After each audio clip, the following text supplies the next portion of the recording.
Necesito dinero para tratamiento y terapia, hermano, por favor. Eres el único que puede ayudarme ahora. De verdad, si tú no me ayudas, no sé qué voy a hacer, me dijo Sofía con los ojos llenos de lágrimas, la voz entrecortada, mientras sostenía mi mano con fuerza en medio de mi pequeña cocina. Era un miércoles por la tarde. Afuera llovía, y el sonido del agua golpeando contra la ventana contrastaba con el silencio tenso que se había formado entre nosotros. Ella llevaba una sudadera gris demasiado grande, como si quisiera desaparecer dentro de ella. No tenía maquillaje, el pelo enredado recogido en un moño improvisado, y los ojos hinchados de tanto llorar. Parecía rota. Vulnerable. Humana. No era la Sofía que todos conocían, la que publicaba fotos sonrientes en Instagram ni la que siempre tenía una respuesta sarcástica preparada. Esta era otra versión de ella. Una que pedía ayuda con la voz temblorosa y la dignidad hecha trizas. Yo me quedé en silencio unos segundos. Algo dentro de mí gritaba que tuviera cuidado. Que era una trampa emocional, otro de sus juegos manipuladores. Pero el rostro que tenía delante era el de mi hermana, y aunque la historia entre nosotros había estado siempre llena de altibajos, rencores velados y ausencias prolongadas, esa súplica me perforó. Ella lloraba. Me necesitaba. ¿Cómo iba a decirle que no? Claro, Sofía, dije finalmente, bajando la mirada. Veré qué puedo hacer. Al día siguiente me escribió temprano por WhatsApp. Hablé con la clínica. La primera etapa del tratamiento y la evaluación psicológica cuestan 3.200 euros. Sé que no es poco, pero confío en ti. Gracias por no dejarme sola en esto, corazón rojo. Le respondí con un simple, te lo transferiré hoy. Y cumplí. Tuve que ir al banco. Retirar dinero de mi depósito, el que había estado guardando durante 5 años. Era para emergencias reales. O para cuando pudiera tomarme un año sabático. Lo hice sin pensarlo demasiado. Pensando que era lo correcto. Que ayudar a un hermano enfermo, porque así me lo presentó Sofía, como una cuestión de salud mental crítica, era algo que no podía posponerse. Le transferí todo. Y después, silencio. 24 horas. 48. 120. Ni un mensaje. Ni un audio. Ni un simple gracias. Durante una semana completa, mi hermana desapareció. Su número seguía activo, pero no respondía. No abría mis mensajes.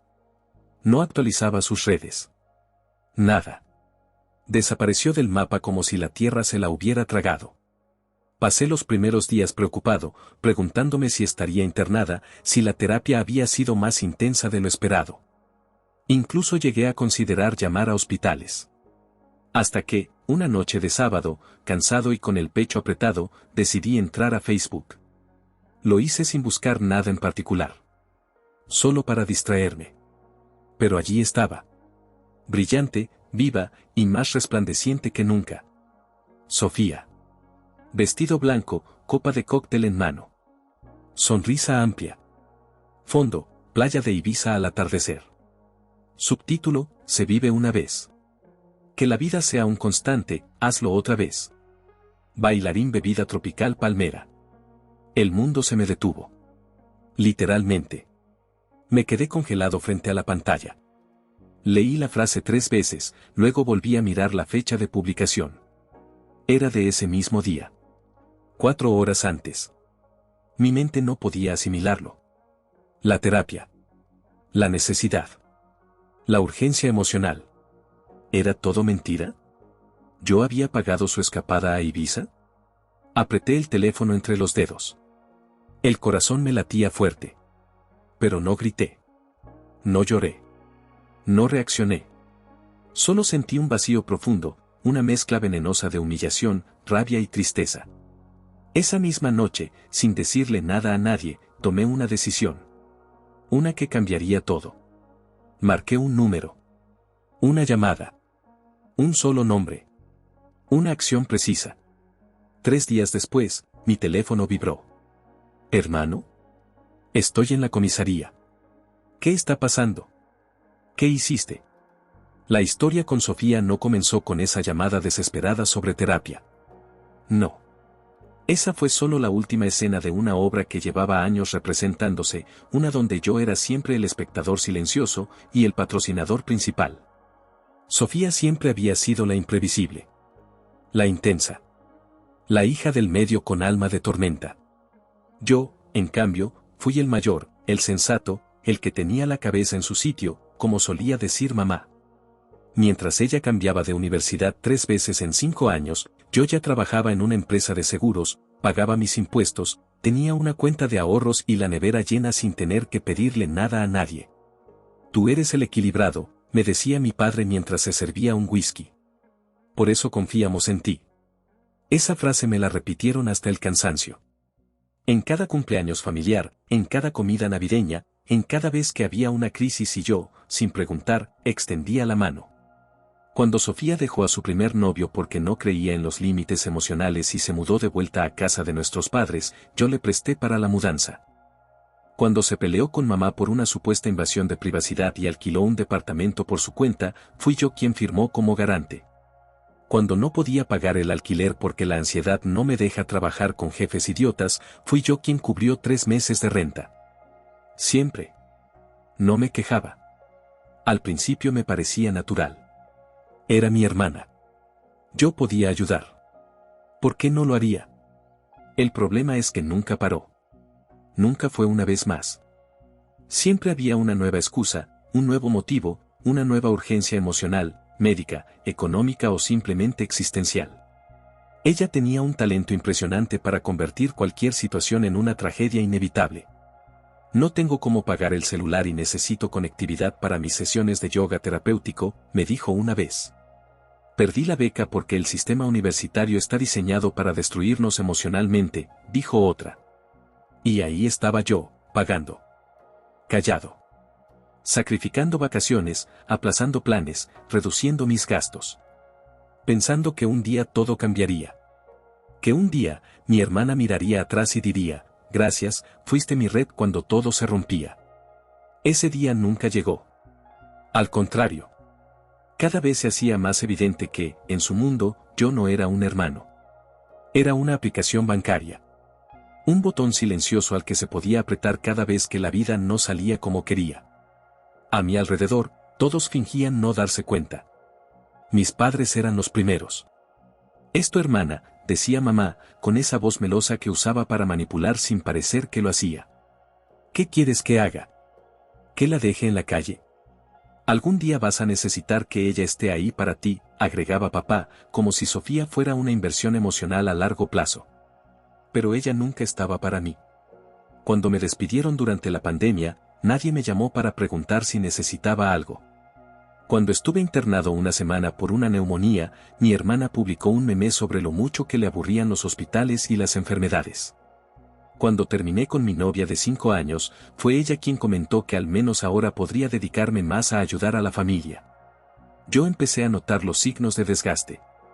Mi cuerpo, mi mente, mi ánimo, todo empezaba a deteriorarse. Me costaba dormir. Tenía ataques de ansiedad cuando veía su nombre en la pantalla del teléfono. Pero seguía. Porque era mi hermana. Hasta que un día, sin buscarlo, lo vi. Una historia en Instagram. Sofía, con 2 amigas, en un restaurante de lujo. Copas de vino blanco, risas, platos de autor. El lugar más caro de la ciudad. En la descripción, merecido descanso después de una semana intensa de ser tan increíble. La semana anterior me había dicho que no podía pagar el gas. Le había hecho una transferencia de 120 euros. Algo en mí se rompió esa noche. Empecé a observar con otros ojos. A ver con claridad lo que antes me negaba. Sus viajes de autodescubrimiento a retiros espirituales. Sus terapias alternativas con coach de vida. Su desconexión del mundo digital justo después de cada transferencia bancaria. Todo encajaba en un patrón. Y cuando me pidió dinero para tratamiento y terapia, lo hizo con tal dramatismo, con tal guión emocional, que era imposible no creerle. Hasta que vi la foto en Ibiza. Entonces todo se volvió claro. El tratamiento era una escapada de lujo. Las terapias eran cócteles en la playa. El apoyo que yo le daba era combustible para su siguiente huida. Pero lo peor fue su mensaje debajo de la foto. Se vive una vez. Que la vida sea un constante, hazlo otra vez. Era una burla. Un cachetazo. Una patada al corazón de alguien que creyó estar ayudando. Esa noche no dormí. La rabia me atravesaba. Pero no hice lo que ella esperaba. No le mandé mensajes insultándola. No la confronté. No hice drama en redes. Solo marqué un número. Uno que llevaba años guardando por si acaso. Y esa decisión lo cambiaría todo. La llamada fue breve. Precisa. Yo sabía a quién debía contactar. Un viejo conocido. Habíamos trabajado juntos en una situación parecida años atrás, cuando una expareja intentó chantajear a un cliente común. Él sabía moverse en las sombras, pero siempre con legalidad. Prevención de daños, lo llamaba. Necesito rastrear movimientos recientes. Hoteles. Vuelos. Compras grandes, le dije. ¿Nombre completo? Preguntó él sin rodeos. Sofía Gutiérrez. DNI 47. Le dicté los datos. Te llamo en 2 días. No necesitó tanto. Al tercer día, mi teléfono vibró a las 11:47 de la mañana. ¿Sabías que reservó un paquete de lujo a Ibiza bajo otro nombre? ¿Otro nombre? Sí. Usó el apellido de su exnovio y una cuenta alterna vinculada a tu tarjeta. Pero no te preocupes, tengo las pruebas. Me quedé helado. Había usado una de mis cuentas antiguas. Una que había abierto para ayudarla con un trámite de beca, años atrás, y que nunca cerré por completo. Un descuido. Uno que le dio acceso. Además, añadió él, hizo compras en boutiques caras, restaurantes de gama alta. Lo peor, la clínica que me diste, no tiene registros a su nombre. Jamás pidió una cita allí. No dije nada. Solo respiré hondo. Estaba claro. No era solo una estafadora emocional. Había cruzado una línea grave. Y ahora, por primera vez en años, la situación estaba en mis manos. Esa noche, mientras cenaba solo frente a una sopa fría, mi teléfono sonó. Era ella. Hola, hermano, empezó con una voz suave, forzada, como si nada hubiese pasado. Sofía. ¿Pasa algo? ¿Estás raro? ¿Estoy raro? Pregunté en voz baja, con una sonrisa cínica. Sí. Te mandé un par de mensajes, no contestaste. Me preocupé. ¿Estabas preocupada? ¡Qué ironía! Silencio. Sofía, dije, cambiando el tono. Necesito que pases por mi casa mañana. A las 8. Tenemos que hablar. ¿Sobre qué? Sobre Ibiza. La línea quedó en silencio. Estás exagerando, dijo al fin, pero su voz ya no tenía esa seguridad de siempre. Yo, necesitaba un descanso, un respiro. La clínica me canceló, y, pensé que... Mañana. 8. No faults, corté. A las 22 estaba en mi puerta. Vestía informal, sin maquillaje, pero no por vulnerabilidad. Era estrategia. Se mostraba humana. Sabía lo que hacía. Pasa. Entró sin decir palabra. En la mesa la esperaban un sobre con impresiones, un portátil con documentos abiertos, y una pequeña grabadora encendida. ¿Qué es esto? La lista completa de gastos que hiciste con mi cuenta. Reservas, consumos, vuelos, alquiler de coche, ropa. Todo. No tienes derecho a espiarme. Ah, ¿no? ¿Y tú tenías derecho a robarme? Su rostro se puso rojo. Se cruzó de brazos. El guión emocional de siempre. No es para tanto. Iba a devolvértelo.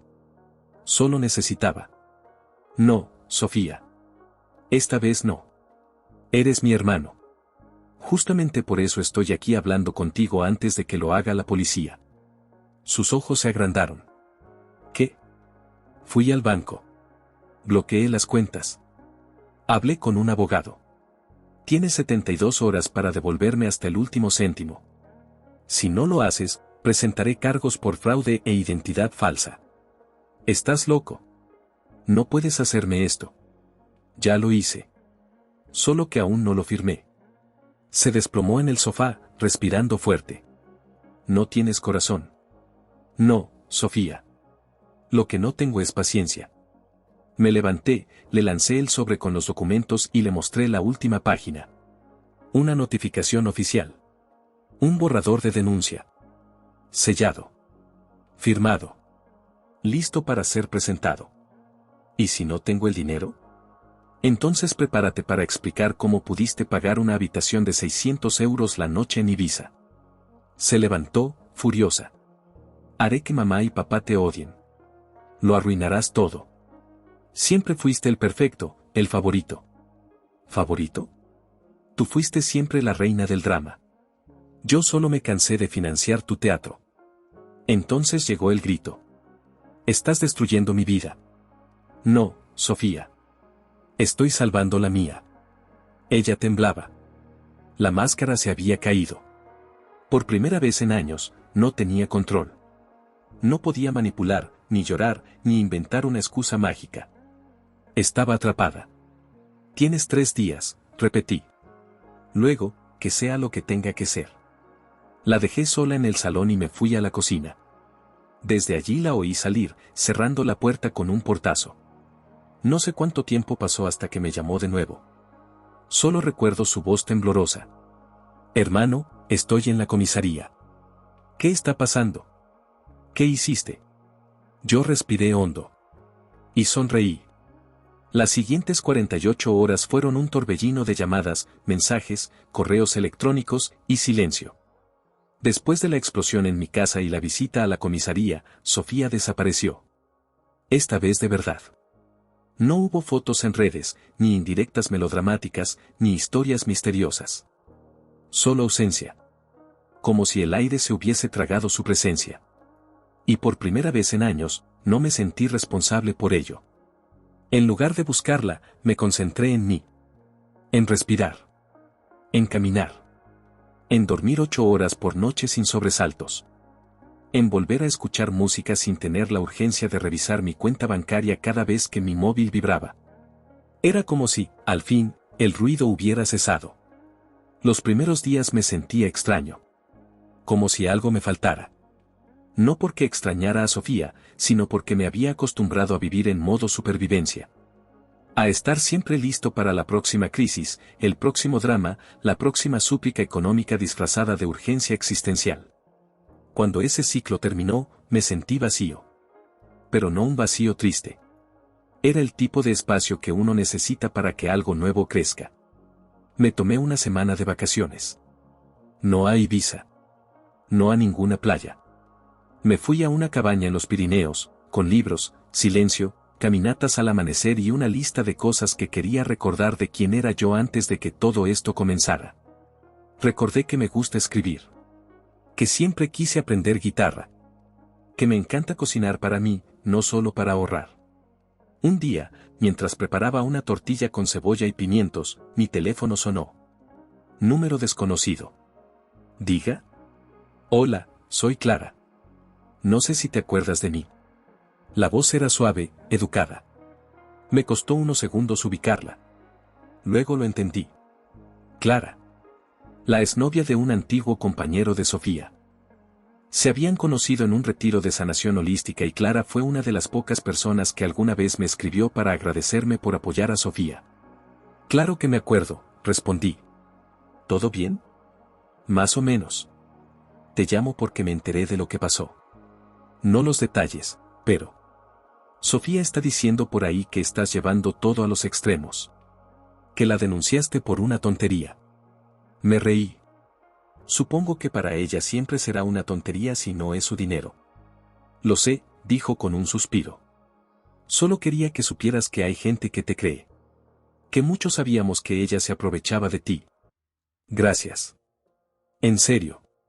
Lo necesitaba. Y, una cosa más. Mi hermana trabaja en una fundación de apoyo psicológico. Me dijo que están buscando a alguien con experiencia en organización y finanzas. Pensé en ti. Quieren a alguien estable, tranquilo, que entienda de límites. ¿Te interesa? Me quedé en silencio unos segundos. ¿Un trabajo nuevo? ¿En una fundación que ayudaba a personas sin necesidad de destruirse en el proceso? Claro que sí, le respondí. Mándame los detalles. Pasaron 2 semanas. Sofía no respondió a los requerimientos legales. No devolvió el dinero. Mi abogado me dijo que el proceso podía ser lento, pero que las pruebas eran sólidas.